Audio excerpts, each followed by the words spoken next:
In this activity, we are going to begin learning the language CSS, Cascading Style Sheets, which is the language that is used to add style to web pages. So far, we've added content, and then HTML to the content to add structure, and now we're going to use CSS to add style. Make sure you've downloaded the files as outlined so that you're ready to go, and work with me.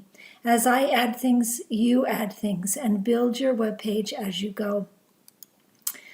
So what we need to do now is to start with, notice that adding style.html just has the regular markup that we're accustomed to. Let's look at this file, style.css. So .css is the extension that we use for CSS files. And we start here with a comment. So this is really a comment that I've added at the top of this file. And I've added some color codes in here, and we'll be talking about these in a while. This is how you do CSS comments with the /* for an opening comment and a */ for a closing comment. I can spend a lot of time on color. So once I get color all set up, I record those values in my style sheet so I don't have to go back and redo that. So what we want to do is learn how is it that we do style rules. So a style rule consists of several parts. So it has a selector, opening curly brace, closing curly brace, and then a declaration group. And that is just simply, a declaration block, and that's just a series of declarations. So here is, I'm going to start with one property called the background color, and this will let you know right away. You can tell what that background color does. And I'm going to use a hex color code. So FF0000. And I'm going to save that and go look at the page. So here, if I refresh the page, notice that nothing has happened. So what we have to do, we have two files. We have our .html file, we have our .css file, and notice that they're in the same location. So what we need to do now is to connect them. So in our HTML file, we need to tell the browser about the CSS file. And to do that, we use a link tag. So go to the adding style.html, and up in the head section, that means before the body, we need to add a link tag.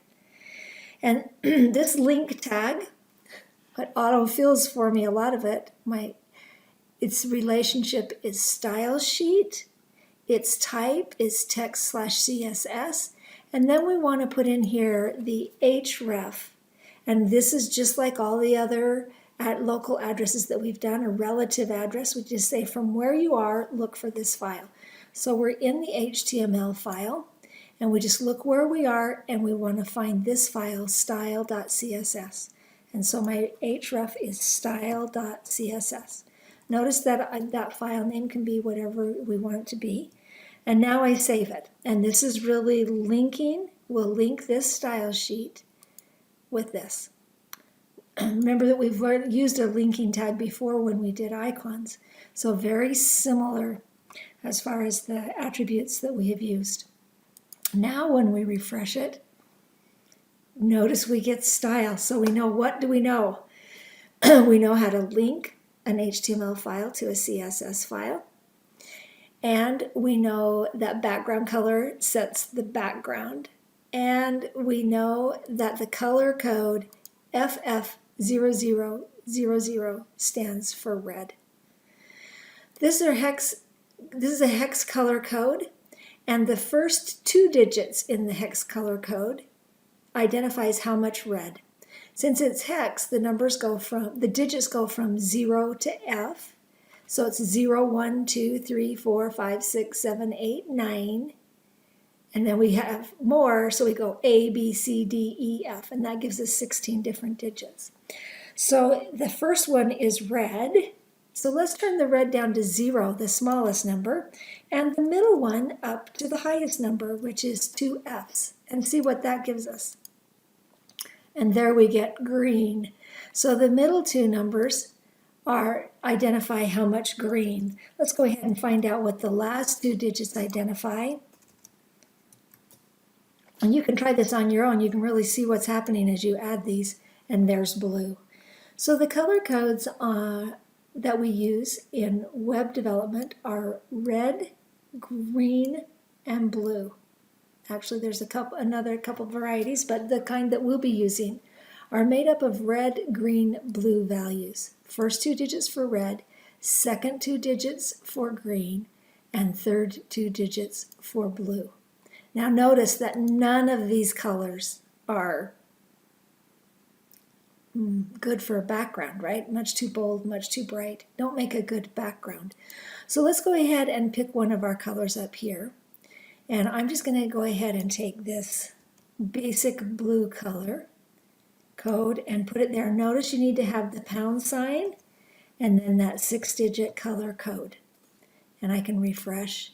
And there we get kind of a light bluish gray background.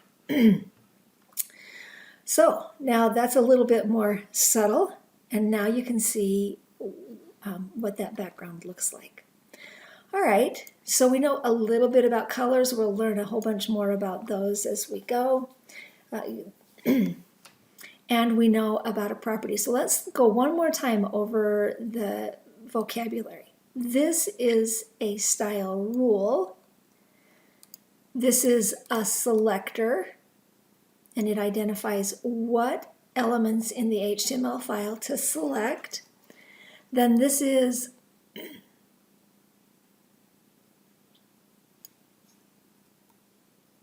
a declaration, and a declaration is made up of 2 parts. It has the property and the value, and those property value pair is separated by the colon. And as we learn properties and what values there are allowed for that property, we can apply style to any combination of elements in the HTML file. All right, so now we've done it to the body, and you understand that the body contains everything on the web page. So we see that background color being applied to everything. We can change the selector. So instead of putting body, let's put P here for our P tags, right? You're familiar with the P tag. And we save that and refresh. And now notice what gets that background color. It's only the paragraphs. So no longer we can see which ones are paragraphs, right? You can change the selector and say, well, apply it to heading 2. And let's see if we have any of those. And sure enough, there's some heading 2s, and they get the background. So the selector identifies which one to do. How about let's do heading 2 and paragraph. If you want to do more than one, just separate with a comma. So now we're going to apply it to heading 2 and paragraphs. So there's lots of things to learn about selectors. There's a whole bunch of different kinds of selectors.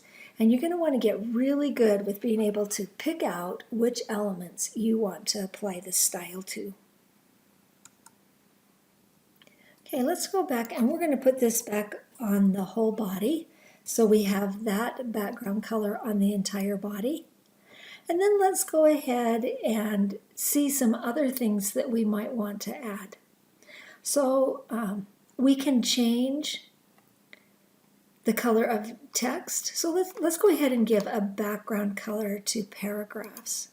So here we've done it the body. Now we want to do it to paragraph, but we want it to have a different background color. So we're going to pick another one. So let's go ahead and pick this lighter color. So I'm going to bring that down and save it. And let's see what we've got going on here. All right, so now we have a background color for the whole body, and then a different background color for each paragraph. So one of the things about a selector is, what if I didn't want to pick all the paragraphs, but I just wanted to specifically pick one paragraph? How would I go about doing that? Well, this one actually requires a change in the HTML file. We need to be able to identify the element that we want to access. So let's say that it is this paragraph that we want to change style with style and not all the others. So go in and find this particular paragraph in your code, and what we're going to do is add an attribute in the opening tag, in the opening p tag, and it's called class. And this class allows us to identify a value that we can make up. So we just need a word here that we can refer to. I'm going to just use the word special. And notice that you get to make up the value. You do not get to make up class. That's an actual attribute that works. And it lets us really name things. So that made my line too long, so I'm just going to add an enter there. So now I have this paragraph with an attribute class equal to special. Well, the way that I access that in CSS is I use p dot and then the value of the class. So the dot refers to any class, right? So a P with class set to special would look like this. Now what happens is instead of selecting all the paragraphs, it only selects that one paragraph. And it turns out that the class attribute, you can use that over and over again. So you can say, well, I want that paragraph to be special, but I also want this paragraph to be special. So I can add the same class down here and call them both special. And now as soon as I do that, then I get that property is applied to both because the selector selects them both. So go ahead and do that, and we'll have those two paragraphs that we can add a variety of style. So as you're identifying how do we access the elements that we want, and that's what we do in the selector. And then we want to know how to do these declarations, right? And they're made up of those properties, value properties, values. So let's learn a few of the properties that are available. So we already know background color. Well, there is a way to change the text color too, and that is with the property color. So now I can say, well, I want the text in these paragraphs to be this really bold tan color. So let me add that and see what we get. Nothing in the paragraphs that aren't special, but there you go. And there you get, notice how the color property changes the color of the text. And so you see that showing up. Cool, huh? What else can we do? Let's set text align. So text align is another proper that we can do. So here we can go text hyphen align. And this one you can do left, right, center, or justify. So left is the default, and that's what you get there. So let's go ahead and see what happens when we do right. And there, notice how it justifies to the right. So both of them justified to the right. And let's go ahead and use that text align property on our heading up here. So let's say, well, we want that heading to be centered. So how do we access that heading? Let's go look at it. If we find it in our HTML file, it's right there. And it's our only H1 element, so we can access it directly with just using a selector H1, and that will select all of our H1 elements. And we can do text align on this one and use the center value, and what do we get? And there we get the text is aligned in the center of that heading one. So there's three properties, and this is really how it works, is that you just simply go through, find out what properties are available, and then what values are allowed, and then you can add style, right? Be able to select what you want to add the style to. Let's go look how handy the Css reference in W3 Schools can be. So the W3 Schools has a CSS tutorial that has lots of good information for learning CSS, as well as a CSS reference. And here it lists all the properties that you can use to set. And this becomes very handy. And notice that they're grouped by ways that you might want to use them. So we've already used color and background color, which would be found in this grouping, and text align, which would be found in there. So a handy way to do this. It also has in the tutorial, it would have information about selectors and how they work, right? And all these different things that you want to learn about CSS. So a really good way to understand the beginning of CSS if you're interested in doing that. All right, what are some more interesting ones that we might want to learn? Let's put a border around our paragraph. So border is made up of 3 properties. There's the border style property and the border width property and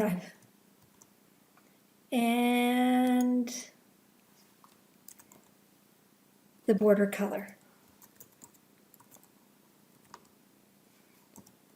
All right, so those are the 3 border properties. Well, there's actually more, but those are the 3 basic border ones. And so if I go to the reference, right, and I look up border properties, background and borders. So here we see the background color that we've used. And if we go down here to border, we see border color, border style, right? And border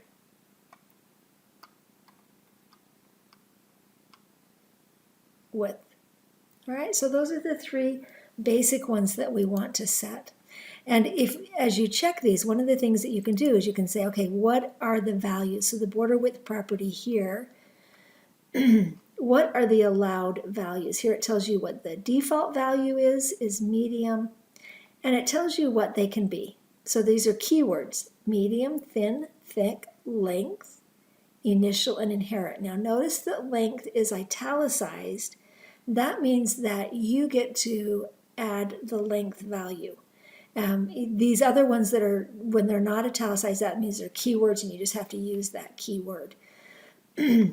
So if we want to choose length, length is a really common value, and the value for length is a number. For example, we might do 8 followed by a unit. And the one that we're most familiar with is pixel, px, but there's many other units that you can use when you're using a length property. In fact, we can use it go ahead and look at our web page that we have here, and notice how it shows you can use a keyword or you can use a length, and here's some of the lengths that are allowed. IN for inches. Notice that all of them are 2 characters, and you want to put the number right up against the 2 characters. We can do inches, we can do points, we can do pixels, so a variety of types that we can use for length. So let's go ahead and leave that at 8 pixels. Let's see what our option for border styles are. So if we go back and we look at our other borders, let's look at border style. I'm not going to do this with all the properties. I'm just going to do this one time so you can see how to use this great resource. So we go down to border style. It tells us a little bit about it. It gives us these options to try it yourself, where you can play with the code to make a difference. And then it comes down and tells you what are the allowed values. And here we have a whole series of keywords. So there's a whole bunch of keywords. So we can use double, solid, dashed, a variety of border styles. So you go ahead and pick the one you want and add a border style, add a border width, and a border color. And here the colors are going to be the same, right? We're using hex colors right now. So I can say, oh, I could make this border a really light color, or I can pick it. So you pick the color, the border width, and the border style that you want on these special paragraphs, and then go back and refresh your page and see how that worked. So there's my border, and it shows up on any paragraph that is set with class equal to special. All right, so what did you come up with? What does your border look like? Now, there's one thing, a warning I want to give you here, and this comes up when you look at the default value for border style is none, which means if you choose only to set, let's just say that we didn't do the border style, we just said, well, I want an 8-pixel border and I want it to be this color, and then I go in and refresh, I'm going to end up with no border. And that is because the style is set to none. Notice it doesn't take up any space, so that it doesn't take up those 8 pixels. It just displays no border. That's the default. So you have to always put a border style. Okay, so go ahead and style that. Now there is a way to combine these 3 properties. I'm going to put these in a comment so we can see how to do these in one property. So there's a whole bunch in CSS where you can combine the properties into a single property. And these are good to know because you just have the flexibility to use the individual ones or to use this one that does them all. So border is the name of the property that includes style, width, and color. And all you have to use is the property border, and then you just put the values. So here I put the value for style, I put the value for width, and I put the value for color, and into one property, just like that. Note, and it doesn't have to be in any particular order. The browser can tell these values apart, and so you can put them in whatever order, and you can leave one of them blank if you want. Obviously not style, but you can leave them blank and get the default values. And so that's a combination property that allows you to do several properties in one. Okay, now you've added several things. Let's add another property we can learn is width.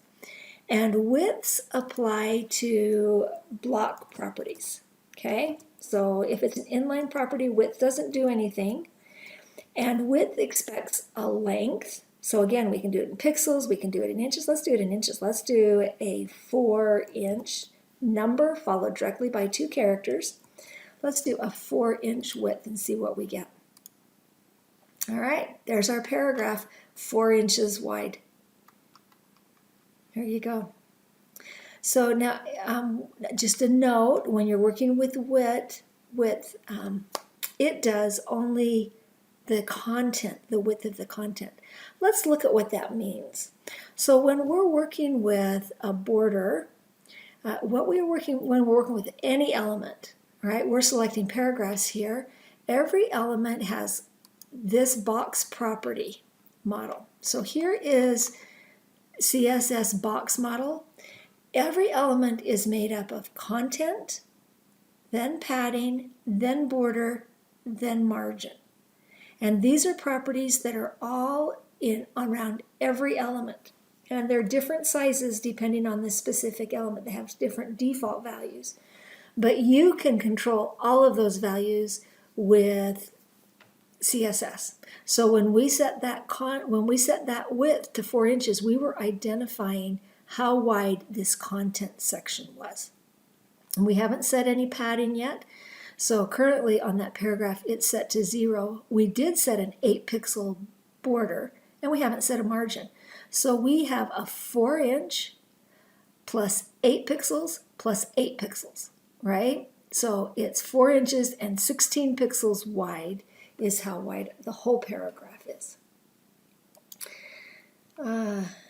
Okay, so let's identify then in this box model, we see some interesting properties, right? In this box model, we see, we've already done the content and the border, so let's talk about the margin and padding, because these are interesting ones to play with. And again, these are ones that have a combined one, which is the padding. And we can say, again, this is wants a length. So let's go ahead and put 24 pixels. You pick a value that you want to try. All right, so let's see what 24 pixels does. We refresh it. And notice now we have this space between the content and the border. And that's exactly where our padding is. It's between the content and the border. And we just made that 24 pixels. And when we say padding and we give it one value, it sets that value on all four sides. There are other values. There are other properties. So border right. And if we say border right, then the only place we're setting it is on the right side. So now we just got that padding on the right, and we didn't change the padding on the top, the bottom, or the left. So you can set them individually with border right, border top, border bottom, and border left. I just said that wrong. Not border, that's padding. So you can do it with border as well. Border right, border top. Let me show you that since I just said it. Let's just do the bottom, border bottom. And I'm using the combined one that still will set the style, the width, and the property. And there I just have the border on the bottom. Okay, and the padding on the right. So you have lots of control with what you're working with and how you want it to go. One more is the margin. I'm going to put that border back so we can really see it clearly. So instead of having it just on the bottom, I'm going to put it on all of them.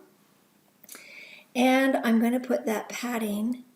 Another way to do padding is to do it with multiple numbers. And let me show you how to do that. The way I can set them separately is by identifying four values. And it goes in order: top, then right, then bottom, then left. How big should we make left? Let's make it 12 too. Okay, so there, top, right, bottom, left. It's clockwise. You start at midnight and go clockwise. And you can set top, right, bottom, left. Okay, so I can just go around and set those values that way. Margin is very similar. There are margin left, margin right, margin top, and margin bottom, or I can just set margin. And if I put 36 pixels, that will do it all four margins. And remember what margin is. Margin is the space outside the border until it bumps up against another element. So here, if I put it around, what I did is I just said, okay, I want 36 pixels from the border to where it bumps up against an edge or another element. And notice there's only a margin over here, right? So we don't see what's past that margin. Okay. And as we put a specific width so it doesn't get any smaller. But if there were something else next here, it would have that exact same margin right there. Margin works just like padding, that you can have the individual ones, or you can identify, I want this to be the top margin, I want the right margin to be 62 pixels, I want the bottom margin to be 88 pixels, and I want the left margin to be 120 pixels. So I save that and refresh. And that's what I get.